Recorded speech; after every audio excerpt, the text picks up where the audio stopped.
Assalamualaikum warahmatullahi wabarakatuh. Apa kabar sobat sekalian? Jumpa lagi di channel Enerpol. Kali ini kita akan membahas berita hangat, yaitu pertemuan Nasdem, Demokrat dan PKS ya di suatu pulau milik Surya Paloh ya. Di Pulau Kaliage, Kepulauan Seribu ya, membahas tentang ya koalisi dan konstelasi politik. Ya, sesuai yang dilansir oleh populis.id, ajak Demokrat dan PKS bertemu bahas soal penjegalan ya, penjegalan Anies ya. Tentu saja Nasdem, penguasa bakal lakukan segala cara agar Anies tidak berlayar, artinya tidak berkontestasi atau bakal tidak nyapres. Itu yang tentu saja diinginkan oleh ya kubu yang sono gitu ya. Langsung saja kita baca dan kita ulas. Populis Jakarta, Ketua Umum Partai Nasdem Surya Paloh mengajak elit Partai Demokrat dan PKS untuk bertemu di Pulau Kaliage, Kepulauan Seribu. Ketua Umum Partai Demokrat Agus Harimurti Yudhoyono (AHY) dan Sekretaris Jenderal Partai Demokrat Teguh Rifki Harsha ikut dalam pertemuan tersebut. Rifki mengatakan salah satu yang menjadi bahasanya yaitu potensi upaya penjegalan Anies Baswedan, termasuk dengan mengganggu 3 partai politik dalam koalisi perubahan. Adanya indikasi upaya penguasa akan melakukan segala cara untuk membuat baca pres Anies Rashid Baswedan tidak berlayar dengan cara dan sumber daya apapun, termasuk mengganggu 3 partai politik pendukungnya, kata Rifki saat dikonfirmasi Rabu. Koalisi perubahan tetap solid di tengah isu penjegalan, terutama dalam perjuangan aspirasi masyarakat yang menginginkan perubahan agar kehidupannya lebih sejahtera, aman, dan mempunyai kebebasan dalam berdemokrasi. Utamanya memiliki keadilan yang sama di mata hukum. Maka koalisi perubahan ini harus berupaya untuk membuat Anies Rashid Baswedan berlayar, katanya. Tentunya dengan cara-cara yang kami tempuh adalah secara konstitusional, sesuai dengan hukum dan berlandaskan pada ideologi Pancasila, Undang-Undang 1945 dan NKRI, katanya.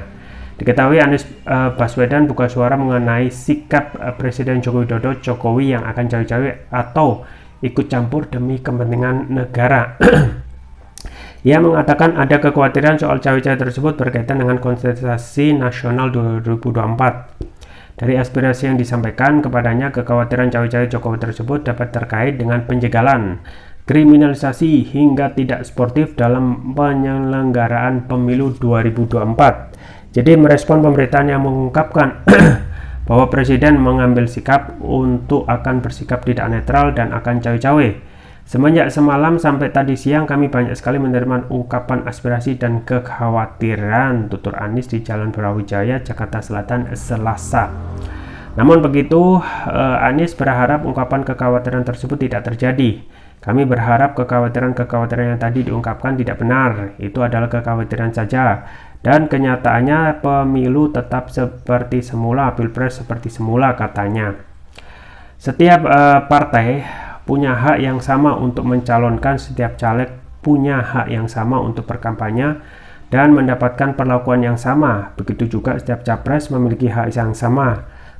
Penyelenggara juga melakukan ini dengan fair, dengan baik dan netral, ucapnya.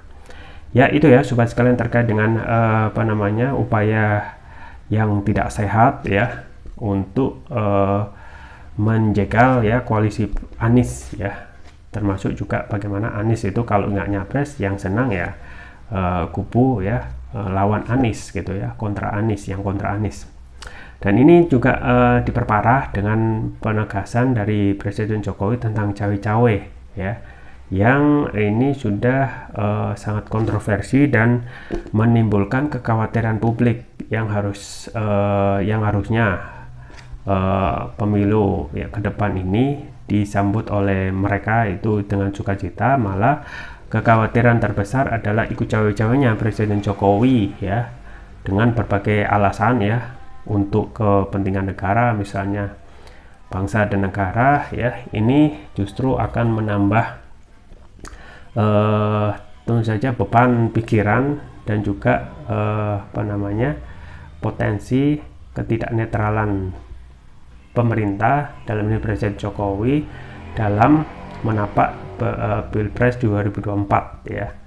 Nah, memang ini panas tentang isu cawe-cawe presiden yang dari awal dulu ya menyatakan tidak akan cawe-cawe, sekarang cawe-cawe dengan dikaburkan untuk kepentingan bangsa negara ya. diurai alasannya untuk melakukan hilirisasi, kemudian untuk menuju 13 tahun ya, 13 tahun lagi negara Indonesia akan masuk negara maju dan lain sebagainya ya. Tetapi yang menjadi sorotan tentu saja pemilu ya, yang saat ini sedang panas ya.